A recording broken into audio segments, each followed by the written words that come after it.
नमस्कार, आप देख रहे हैं आज तक। आपके साथ मैं हूं सईद अंसारी। नोएडा एक्सटेंशन में फ्लैट बुक कराने वालों के लिए सुप्रीम कोर्ट ने आज बड़ी राहत की खबर दी। ये एक बड़ी सौगात है।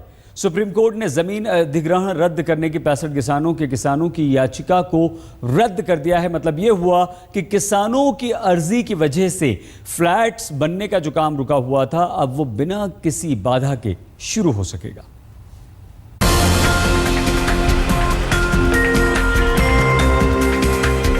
करीब 4 साल पहले दिल्ली से सटे नोएडा एक्सटेंशन में जमीन अधिग्रहण को लेकर उठे बवाल ने हजारों लोगों और वहां मकान बना रहे बिल्डरों की नींद उड़ा दी थी। लेकिन गुरुवार का दिन खरीदारों और बिल्डरों के लिए राहत लेकर आया। देश की सर्वोच्च अदालत ने जमीन लौटाने की 65 गांवों के किसानों की अर्जी खारिज कर दी। सुप्रीम कोर्ट ने इलाहाबाद हाईकोर्ट के फैसले को बरकरार रखा। इसके मुताबिक किसानों को विकसित जमीन का 10% हिस्सा मिलेगा। इसके अलावा 64% बढ़ा हुआ मुआवजा मिलेगा। जमीन वापस करने की मांग कर रहे किसानों के लिए ये फैसला झटके की तरह है। अगली रणनीति पर विचार करने के लिए किसानों ने रोजा याकूबपुर गांव में शुक्रवार सुबह 10 बजे महापंचायत बुलाई है।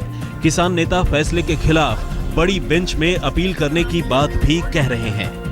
किसानों को बहुत निराशा हुई है।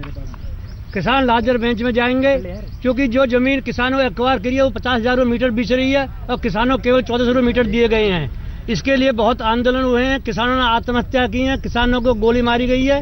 और आज स्थिति ये है कि ऐसी स्थिति ही जो दोबारा पैदा होने वाली है। किसान इसमें आंदोलन करेंगे और बड़ी बेंच में अपील करेंगे। भूमि अधिग्रहण के मसले को लेकर राजनीति पूरे देश में चरम सीमा पर है।